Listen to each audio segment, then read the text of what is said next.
Hi, everyone. Thank you for joining us for this latest installment of In Conversation With. Today, we are super excited to talk to Matt Glyer, the CEO of Hemp Press, and several other entities as well. So welcome, Matt. Please tell us a little bit about yourself and your companies. Hey, Erica. Yeah, so CEO of Hemp Press. Hemp Press was kind of the first name we put to what we did here. And Hemp Press really now represents mostly our design, innovation, and creative agency that we have in-house. But to go over briefly all the different things we do collectively is to mention we have a print shop, which has a different name, and we have a paper company, most importantly, that has a different name. The paper company is called New Growth Paper Company, and the print shop is Printed on Hemp. We're pretty fortunate with that .com, as it's pretty explicit what we do there. Our focus is on solely focused on printing on hemp papers. So yeah, our paper company has been around. All of these entities have been around in different growth phases for the last decade. And each one of them is really important to what we do to meet our primary goal, which is a shared mission with the NHA and all the rest of our crew in the hemp industry, which is to make hemp great and bring American hemp back into the forefront. So. Yes, yeah, I know NHA has been using Printed on Hemp for all of our business cards and literature, and well, since I can remember. And we always get compliments on our business cards. Like, everybody always loves them. And I think you just came out with a new type of stock that looks more like traditional paper. I don't think I want that for my cards because I love the style of cards we have, like, kind of looks hempy a little bit. Yeah. But we did order some for another entity that are on the new stock, and they absolutely love them, and like they're absolutely gorgeous. So I think that's kind of a relatively new thing to have hemp paper that actually looks like traditional paper, at least in that card stock. Yeah. Is that a new thing, or is it just new to me? Well, thanks for the compliments. I will pass that forward to my team, who works really hard to make hemp printed goods look good, because paper is only as good as the ink that goes on it. And our sense internally here is that we're oftentimes feel that we're the face of the success of hemp paper. If we don't make it look good, then there's this legacy and this history of hemp paper being kind of rugged, and now it's really, really, really, really high quality, and we want the print to follow so that people feel like it can meet their expectations or hopefully exceed their expectations. But as far as those two different paper stocks, we've had this new what looks like a traditional tree-based paper, which is just like a much cleaner white sheet. It has much smoother surface and a much brighter whiteness, which is what you expect from the world at large. Right. And then we have these other sheets that are much more textured. I don't want to use nerdy paper terms here because I don't want to blow past people. But stuff, but yeah. Yeah. So yeah, much more textured surface and has more visible fibers in it. Mm-hmm. Both of them have visible fibers. It's just that the one that you're advocating for, that you like the most, is it's a busier look, but it's also sort of a more vintage, more organic look for the paper.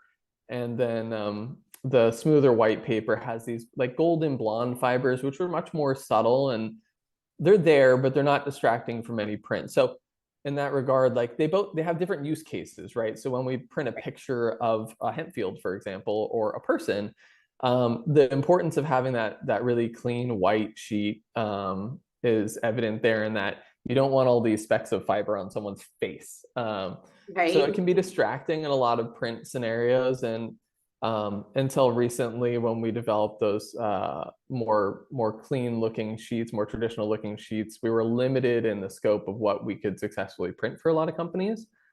So let's see, we started producing those. We got a lot of requests for a white piece of paper going years back.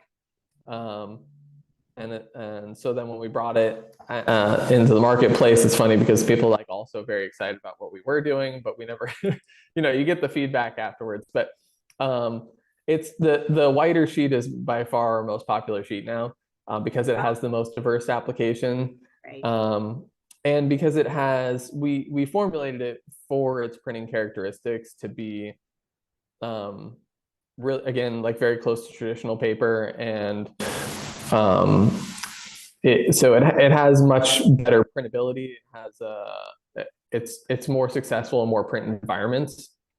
Part of the kind of, again, nerdy side of what we do is as someone who's dedicated to hemp, I have to worry about what equipment all these sheets of papers go on.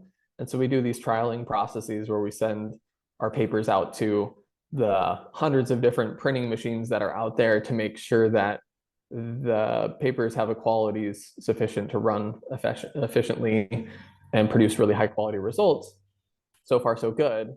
But that was another thing about the paper that has the more textured surface and more visible fibers is that's not fit for all print environments. So we wanted to make a universally printable, high quality hemp paper that met people's goals of supporting hemp and growing the hemp industry and seeing more sustainable offerings and papers made of agricultural fiber as opposed to tree fiber. And so that's our new victory is the success of this, what we call smooth white hemp That's paper. awesome. Yeah, and that's wonderful because I imagine, like, yes, obviously, like people like me, I like how you called it vintage. Yeah. But yeah, I mean, that looks like when I hand somebody my business card, I want them to immediately think, oh, They this want is to see it. Yeah. right. But to your point, and I think we're finding this as we're looking to expand the industry as a whole, that we don't have to necessarily lead with something being hemp all the time. Like Yeah. the paper and other products, we know that they're better because there's hemp in there, but the world at large may not care that that's why they're better. They just care Yeah. that it's better.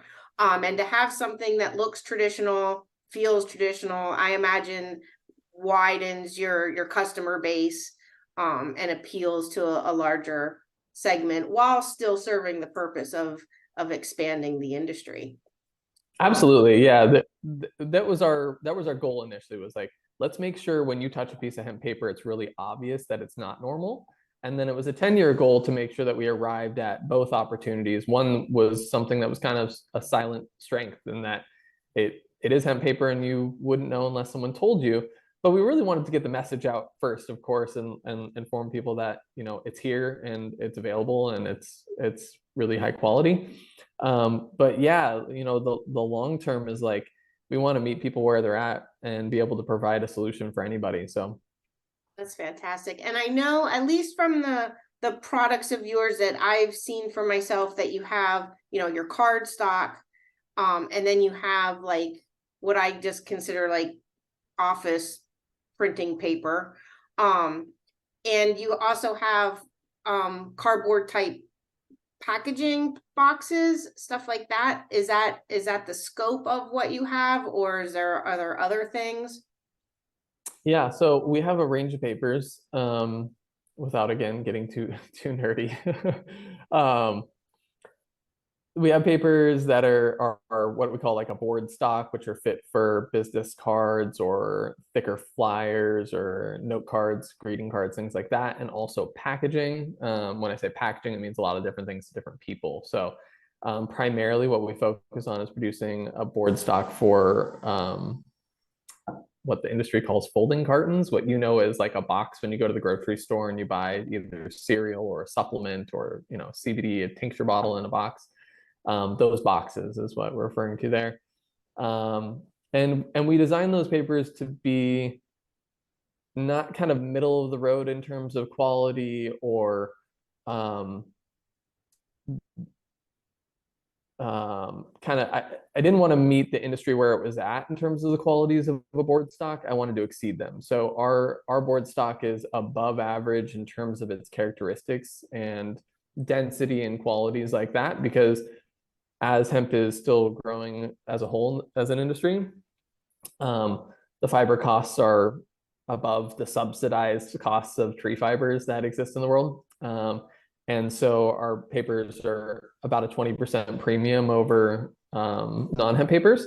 And since it's going to be that way for now, I thought, it might as well really push the premium aspect of it. So yeah, so we've got those board stocks. We've got what we call a tag stock, or it's a lighter cover weight paper.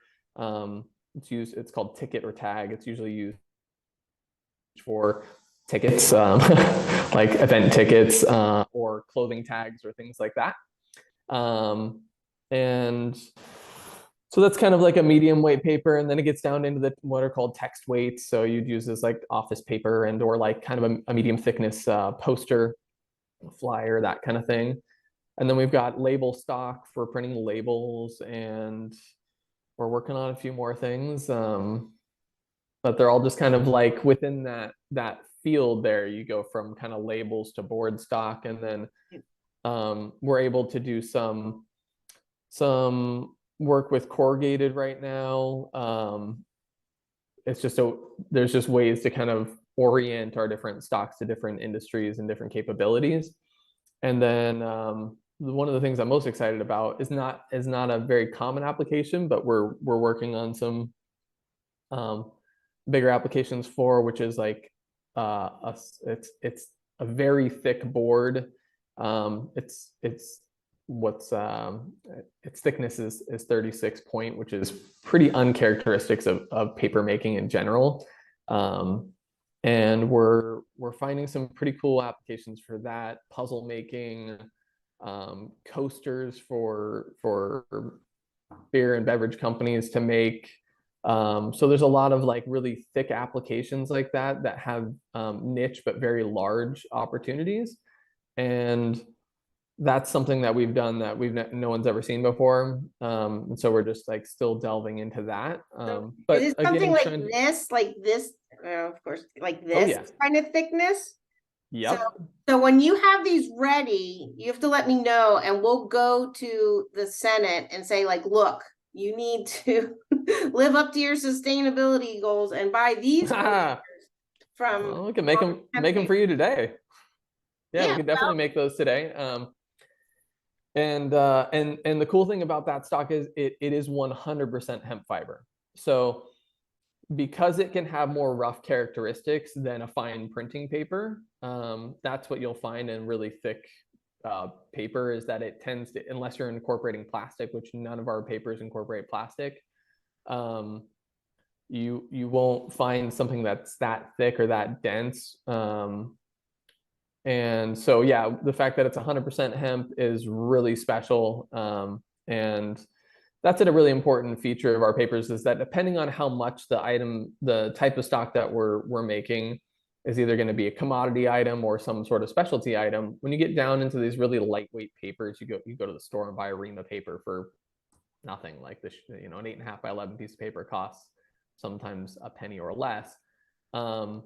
We've found that the compromise is that we're going to, in order to serve the market right now as the domestic hemp industry grows, that we're going to put a little bit less hemp fiber in those lower weight stocks and more in the higher weight stocks, because we're able to compete on price in that regard. So like our lightest weight is something that's going to have 15% hemp fiber, and all the remainder of all of our papers is post-consumer waste. So there's no virgin tree fiber at all in anything we make.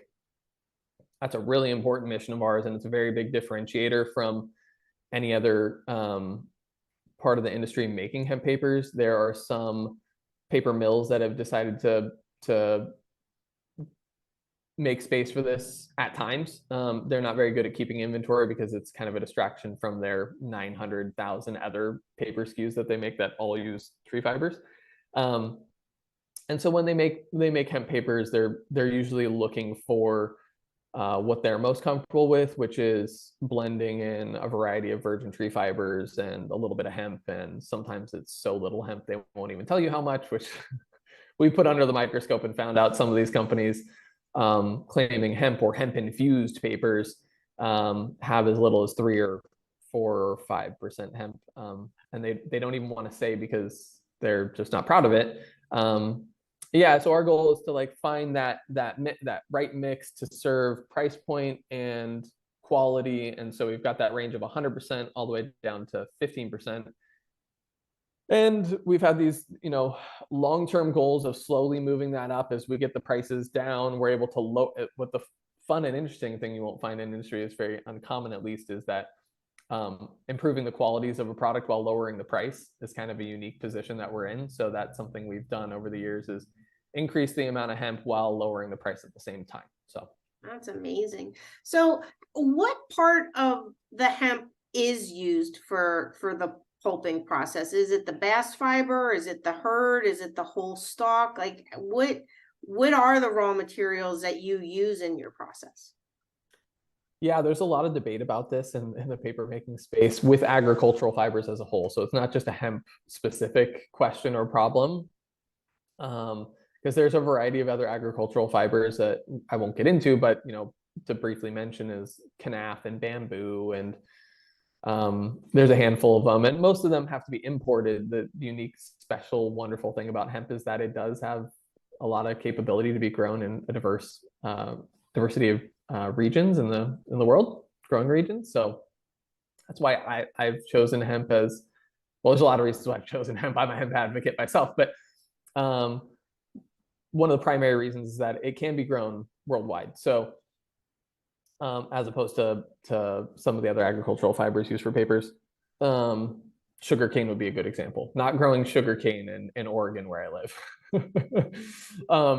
But broadly speaking, there's you mentioned the bast fiber and the hurd fiber and whole stalk.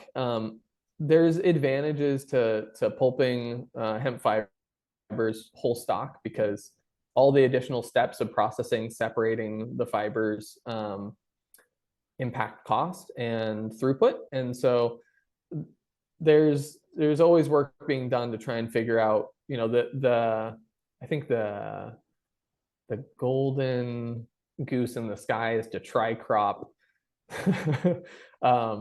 CBD, grain and fiber in one genetic and be able to produce a piece of paper, food, and medicine at the same time, all through obviously different processes and channels, but in one field. Short of being able to do that, which is not probably on the near-term horizon, not focused there because it is too far out. But short of that, the goal is to try and work within the frame of processing whole stalk, without the additional steps of separation and decortication of each of the bast and the hurd.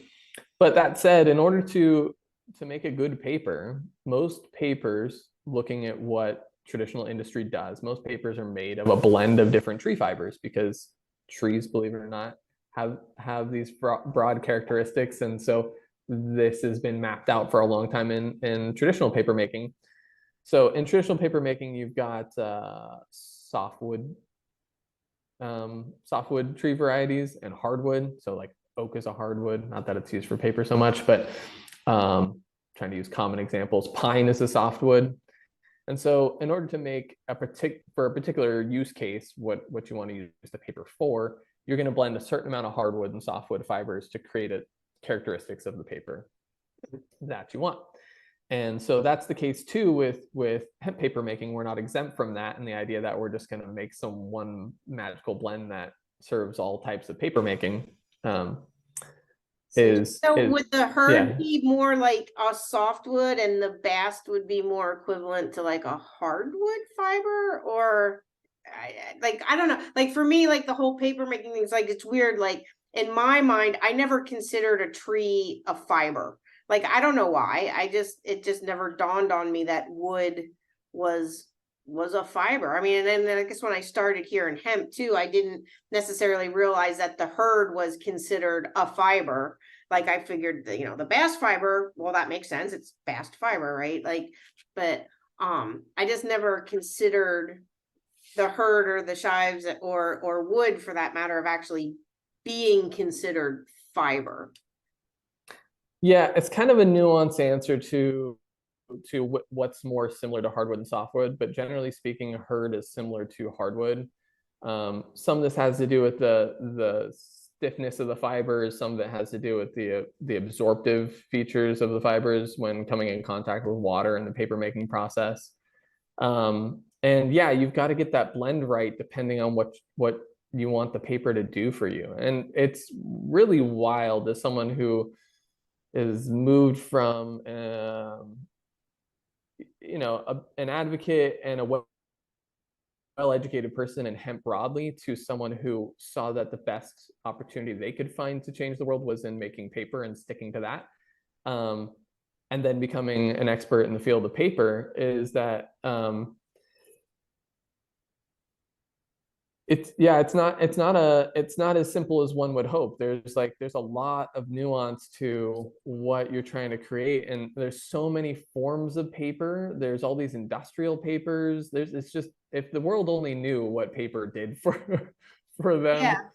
it's wild. So, I we've focused in almost entirely, not entirely, because we do have people asking for very special projects from us that we work on. They take more time than when it comes to formulating a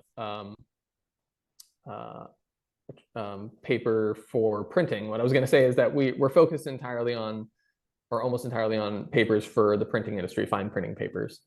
But we do get these opportunities occasionally to work on more specialty projects where we're making papers for industrial applications. Like there's papers that go underneath your floor, and there's papers that go on your roof, and there's papers that go in into electrical insulation. And so, like that's kind of a unique one. Hemp has fire resistant properties above tree fibers in the way that the cellulose is formed. And so um, they're more advantageous for insulating electrical wires because of the heat that's generated there and the fire reduction properties. So, early on here, there's a lot of like, where can we shove hemp so that we can make hemp things and grow hemp and produce hemp products? But down the road, I'm most optimistic about finding what hemp honestly and genuinely does best, and leaning into that, and not trying to oversell hemp in areas where it may not have the best characteristics.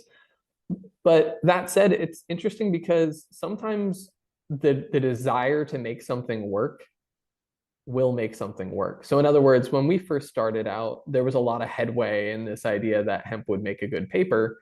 And the first papers we made, the objective analysis was, this doesn't make good paper. Stop what you're doing. Don't make any more paper, for at least for printing, right?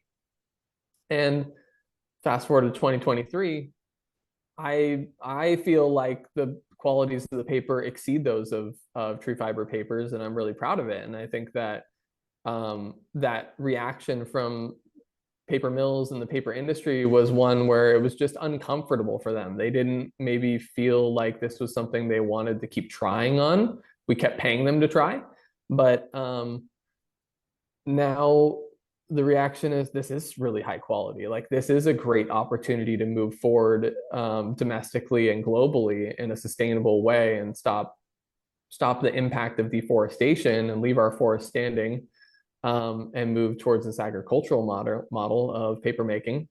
And there's been a lot of big institutions that have seen the writing on the wall about that and are leaning into that. A lot of the mega paper mills and paper companies in the world have been discussing with us how to get very small amounts of hemp fiber into their process, just to begin thinking about it and coming in contact with it. And that's beyond any expectation that I ever had.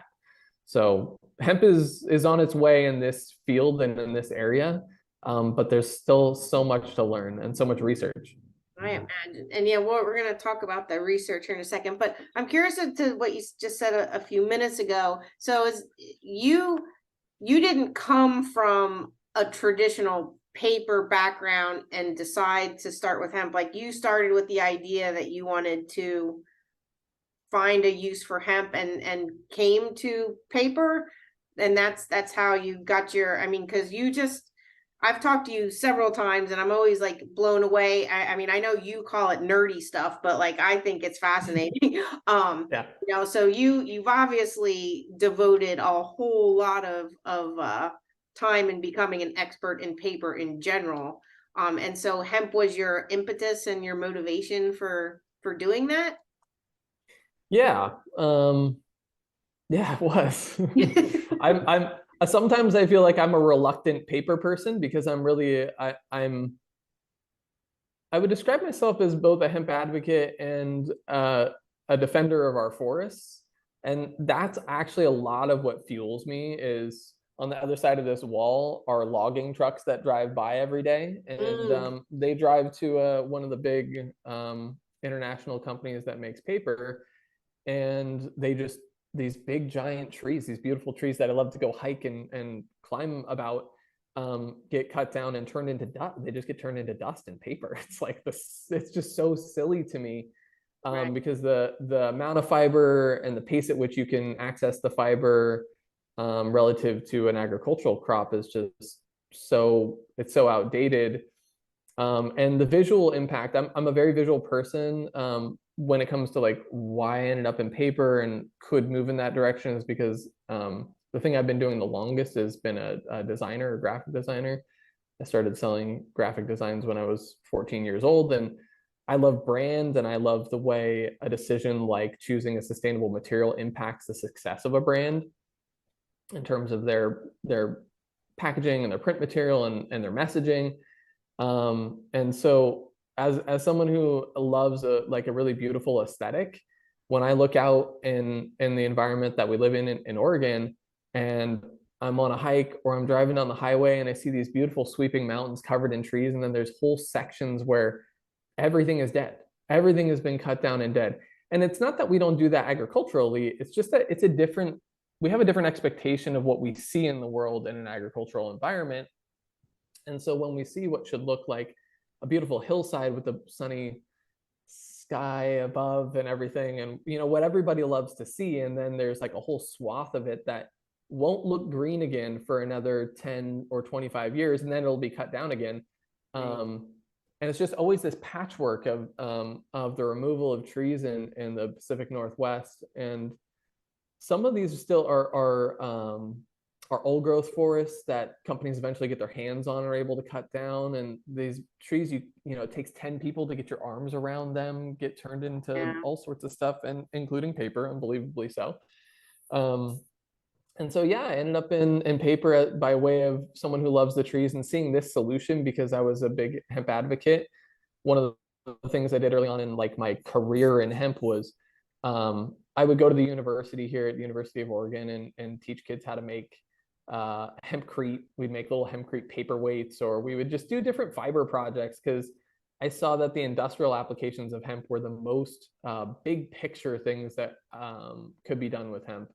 Um, and and yeah, there's a long story as to how I fell into paper in particular, and it's not that exciting, so I'll leave that there. But yeah, I do love paper now. I really do. It's so exciting when I get when we formulate a new piece of paper and it first comes in off a trial, and I'm either at the paper mill working on the process, or I'm back at our sort of our shop in our lab here, and I get to roll it up a particular way, or I get to tear it a particular way, and it does what we're expecting. I just, yeah, I'm surprised by how like excited I am. I'm like, oh wait, it's just paper. But you know, it means that we're able to do things with hemp that people need, and I want to make things that people need, and I want to make things with hemp that are objectively better than their traditional, like when it comes to paper, than tree fibers, because I don't want to regulate and push people to make what I view as a better decision. I want to make a better thing, and just people will just migrate. People want better stuff, and If you can provide enough value to produce a good quality product or a better product and at a good price or a better price, that's the goal. Is I'm willing to race to the bottom on price and exceed expectations on quality in order to get this thing that I want to see, which is our forest standing tall and our agricultural fields full of hemp, because there's so much promise in that. So this is why I love talking to you like every time. It's like, because you're just one of those rare people, like doing everything the right way and for the right reasons. And I just admire and respect that like so much. back So at you, Erica. Back at you. thank You know you. how much I love and respect what you're doing. It's incredible. Our last conversation about the work you're doing in DC is just like, I'm like, wow, I could not do that. And thank you. Oh, thank you. I appreciate that as well. So yeah, I got us sidetracked again as I'm wont to do, but we were going to talk a little bit about the research that you're doing. Mm-hmm. And I think you have a whole bunch of different types. Obviously, you had to have done a whole bunch of research to get to this level of success that you have today in what would you say, 10 years? Mm-hmm. That's that's pretty amazing to see, the wide variety of papers that you already have available, and especially the new stuff that you wouldn't know it's not traditional paper unless you were told. So yeah, what role does research play in all of this, from getting from there to here and moving forward? Yeah. Well, some that I get to be a part of and some that I don't. And so because I have studied well enough to put myself into a paper mill. We work with a variety of paper mills to produce our specialty papers. But I've done my due diligence enough to like stand there in the process and not just be this annoying observer or someone asking dumb questions or wasting people's time. I feel like the same in terms of my ability to be in a field of hemp and have a discussion about the characteristics and the qualities of how it's grown and how it's processed and read it and all this kind of stuff. I really truly aim to be a subject matter expert from field to sheet is what we call it. So my goal is to be a part of paper making from field to sheet. And then I also have these divisions of the company that are designed to convince people to take that sheet and do something with it, because you got to get it sold and converted and turned into stuff that people handle and hopefully recycle when they're done, or compost. So for the part of research that I get to participate in, one of the things that I was most inspired by you, Erica, really was to do something I wanted to do, but I guess I never had someone else come alongside and say, go for it, Matt. And so you were a big advocate, so I have to thank you for that. So the NHA, and then with support from the Hemp Innovation Foundation and some private donors, we've started a research project we call Hemp Recycles. Every type of paper has some sort of there's some effort to get it recycled. So if you look on the bottom of any box, typically, whether it's a corrugated box or it's a product box, hopefully you're going to see some sort of recycle symbol on it that says please recycle. And maybe it gives you an idea of some of the characteristics or how to recycle it. So we wanted to have, we get this question occasionally, is like, is hemp fiber recyclable? The answer is yes. It's when you put it under a microscope, by the time it's been processed and turned into a piece of paper, it's cellulose fiber. And that's what, when you look under a microscope at tree fibers, what you're going to see is cellulose fiber. And there's enough commonalities between the two that at the end of the day, you're making paper out of cellulose. You're not really making paper out of hemp or tree or whatever. That's what we're talking about, is removing all these other parts of the plant or the tree and getting down to that part, because that's what paper is made of ultimately.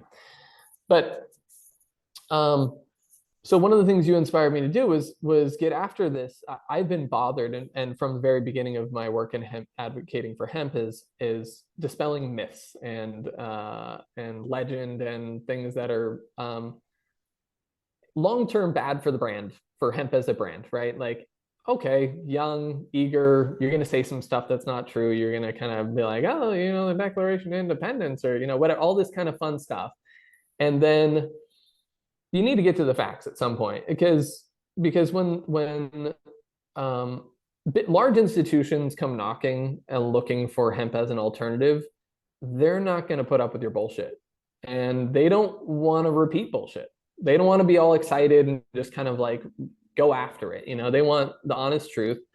Um, and a big part of that was this question of how recyclable is hemp fiber, because despite the fact that under a microscope it's all cellulose at the end of the day, the structure of those fibers is different from plant to plant, from tree to tree, so on and so forth. And so the big question for me became an easy target. It was something that we could study without having to go too far, was how recyclable is hemp fiber? And this was one of the biggest myths, and I still see it all the time. I see it from companies who are trying to advocate for hemp in the news articles and the blog posts and all this kind of stuff. They find somewhere someone wrote at some point one of these myths, which was that hemp is more times recyclable, or they put a number on it. Let's say it's 8 times more recyclable than tree fiber, something like this. That comes from nowhere. There is no modern, genuine history or research on that. You can't cite that source and put together a statement that's genuine. So it seemed like something we could get after. I've been after this research project for some time now and realized that it's actually a little bit more technical than I had hoped. So it is like most things. Once you get into it, if you want nuance, if you don't want to just, that's the thing with research is you can come up, you can make answers that you want. You can definitely, and scientists love to do this, is like they have a goal in mind and they're going to produce research that's going to get to that answer and that goal so they can sell that thing, right? And so as someone who wants to be objective about the qualities of hemp and the opportunity that it brings in paper making in particular, my heart's desire is to produce genuine, honest results. So when I got into it, I realized that in order to get good comparative analysis, it was a little bit more complex than I had hoped.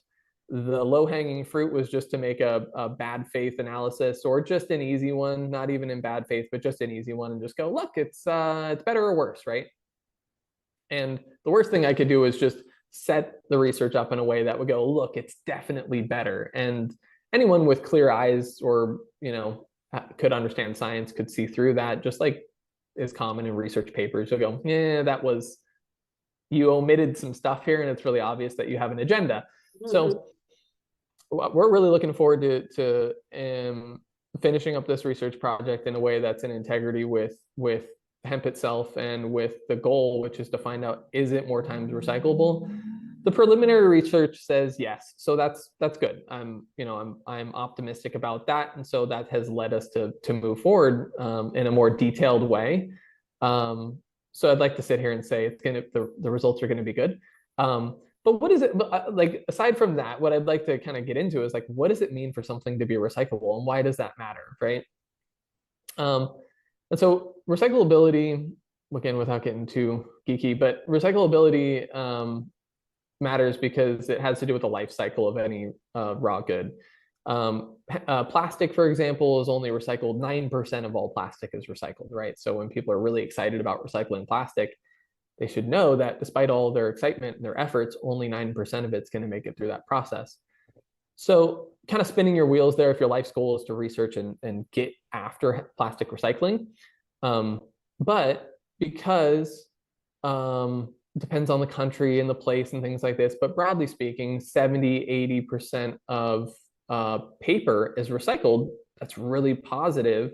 Oh, wow. That means that like if we lean into that, we're understanding something that gets done. It doesn't get done 9% of the time. It gets done most of the time, a lot of the time.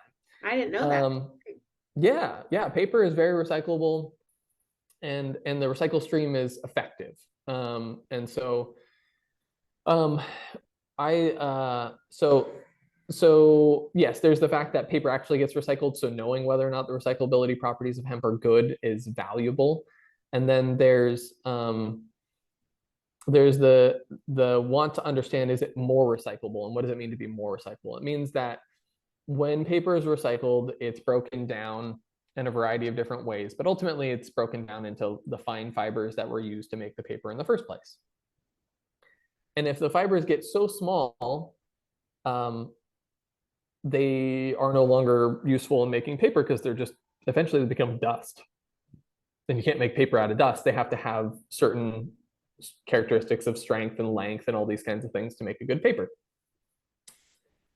So, and the number of times paper or cellulose fibers from paper can be recycled has to do with how broke down they become. So when they're new fibers, they get recycled one time, they get a little smaller, and they pass over a screen, and they're big enough they don't fall through the screen. They don't become so fine that they get wasted and removed.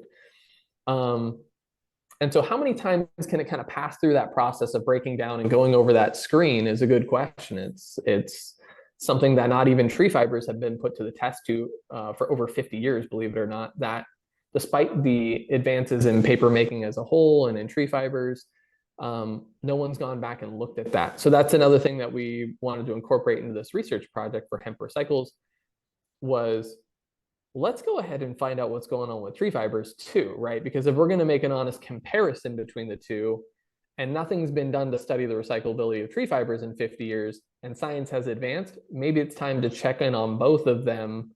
And that's where the genuine comparative analysis came, was like, well, we probably shouldn't compare to something from 50 years ago. We should probably look at what's happening now, Right. and what's happening with hemp now, and then make the comparison together. So our hope is that hemp fiber makes it through that recycling process more times. That means it can be made into paper more times than tree fiber, which means that if hemp paper, for some reason or another, continue to have a premium on price, things that have a longer lifespan deserve and are understood to have a higher premium, right? So if you buy tires for your car and they're rated to drive 50,000 miles, but the next tire over costs a little more and it's rated to drive 70,000 miles, and you sit there and you're trying to make a good purchasing decision and you're doing the math and you're like, ooh, this one's a little bit more money today, but it gives me more mileage on my car, that's the better purchase. Well, when it comes to sustainability, we want to be able to see if we can make a claim for hemp fibers that we have a longer lifespan with these fibers. And so while the consumer buying a business card or whatever, it's not impacting their purchasing decision there necessarily, the industry as a whole can look at that and go, yeah, we're getting more life out of these fibers. So when we buy them and turn them into paper, we can turn them into paper X number of times more than the upfront cost to buy them the first time has more value, right? So that's the magic of the Hemp Recycles research is, can we get to a point where we can make a claim here? And if not, just like when we started with hemp paper, the initial reaction was, this stuff sucks, let's not make this, let's keep making paper out of trees. Maybe the response is, if we don't get the results we want in the research, is like, well, what can we do differently to the fibers? How can we handle them differently in the paper making process, or in the decortication process, or other pulping processes, to handle them more gently or in a different way to give them a longer lifespan? Because if I can't find that the results that hemp fibers have more times of recyclability, my next question is going to be for our research team is, what do we need to do to get that result? And again, like, no one's going to make that attempt for tree fibers, but I want to make that attempt for hemp fibers because I want hemp to win. Well, I have no doubt that with you doing it, like, hemp will ultimately win. But to your point, the integrity of the research itself is so super important, because to my mind, even if hemp does not prove to be more recyclable than wood fiber, as long as it's not significantly less, that there's still so many positive reasons in terms of not cutting down trees and using agricultural land to produce it, that, you know, it makes sense. And you know, and if you're honest about it and you have the science to prove it one way or the other, you know, because to your, yeah, and I know we've said, you know, our industry has been so guilty of overselling stuff. I mean, I remember, like, the one example I'll never forget was, like, when I was first, like, learning about hemp, was always told that, like, hemp replenishes nitrogen and doesn't require any fertilizers and stuff. And it's like, okay, well, that was a bunch of crap. Like, and that kind of stuff doesn't serve the industry well. Like, there's so many good qualities about hemp that we don't have to oversell it. We need to focus on what we can prove, and then going about doing the, you know, the science to back it up, which is, you know, I think super exciting. So no, I'm going to be happy with No, I mean, yes, of course, I'll be more happy if it comes back. It's like, yes, hemp's 10 times more recyclable Uh-huh. than regular paper, like, you know, but I'm not going to be devastated if that's not the result either. I will just be glad that we actually have truth. Yeah. Because that's just, so essential to everything we're doing. And I know you and the NHA have been a big advocate for the truth in that regard, and it's a big reason why we've loved to support and be a part of your whole network and team. Is just there's so much integrity there in that process, and like you said, it's not always been the case in the hemp industry, and it's been long due time, and for some of us, it's been our effort for some time. So that's excellent. I really could go on and on with you for forever, and I've already, like I told you, it was never going to be 20 minutes. um, yeah, and we'll have to do this again. Like maybe when we get the results, we can do this again and share the results. yeah, Or if you have anything new and exciting that you ever want to come talk to us about, like door is always open, as you know. Um, yeah. but again, I appreciate you taking this time with us. I definitely am going to have links to your various companies and entities. When we share this video, anybody out there that's listening, like you got to get your stuff printed by press. Like it's amazing. Thanks. You will not be disappointed, and you will get tons of compliments on it. So Matt, again, Thanks, thank Erica. you so very, very much. Always a pleasure to talk to you. I hope you all enjoyed this installment of In Conversation With, and we'll see you next time. Thanks, Erica. Thanks.